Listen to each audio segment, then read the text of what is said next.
Peppa Pig, the Static Channel. It was an ordinary rainy evening. A fine drizzle tapped against the windows. The sky was overcast and the house was unusually quiet. Mummy Pig was cooking, Daddy Pig was reading the newspaper, and George had fallen asleep on the floor, tired from playing with his dinosaur. Peppa sat on the sofa, flipping through the channels, trying to find something interesting. But every show seemed boring. She was about to turn the TV off when she noticed a strange channel. It had no number, and instead of a picture, it was just gray static. White noise, flickering and broken, with faint shadows dancing in it, as if something was moving inside the screen. Peppa didn't immediately realize why she wasn't changing the channel. Something about that noise drew her in. It felt like something was behind it. And then, after a few seconds, she heard whispering from deep within the static. It was muffled, distorted, like someone speaking underwater. Peppa squinted and leaned closer. The whispering grew clearer. The voices were childlike and familiar. One sounded just like Susie, the other like Miss Rabbit. But the words were strange, nonsensical. They seemed to be calling her. "Peppa, can you hear us? Peppa, come closer." Peppa called for her mummy, but no one answered. The voices got louder, overlapping, piling on top of each other, and the white noise began to ripple like water. And then she saw it, a silhouette, tall, stretched out, with a distorted head. It stood deep within the screen.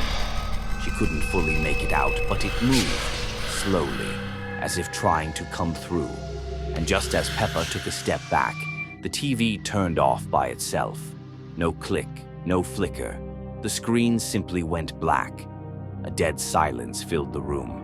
George was still asleep. Mummy and Daddy didn't answer. Peppa felt completely alone. She walked up to the TV, and it turned back on. But this time she hadn't touched anything. There was no more static, just blackness, total darkness. And from within that darkness, a pair of eyes stared back at her, dark as the void, unblinking. They didn't move, but Peppa felt that the thing on the other side knew her. Then the screen began to warp, like something heavy was pushing against it. The outline became clearer. A hand, thin with long fingers, slowly forcing itself out of the screen. Then another, then the head, and Peppa finally saw the face. It looked like her own, but pale-skinned, blue-lipped, and with eyes black as the TV screen.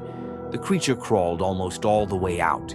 It clumsily stepped onto the floor and stared directly at Peppa. She backed away, tried to scream, but her voice was gone. The creature suddenly spoke, in her exact voice. It whispered softly, "Now you're the one on the other side." The world jerked. In an instant, everything flipped. Peppa felt a rush of cold and crushing darkness. She wasn't in the room anymore. She was looking out, from inside the television, through the flickering static, through a warped reflection. And the creature outside turned toward Mummy Pig, who had just walked into the room, and smiled. Mummy Pig didn't notice anything wrong. She gently stroked Peppa on the head and said dinner was ready. The creature nodded and followed her. The real Peppa, from the other side of the screen, screamed, but no one could hear her. The TV returned to white noise.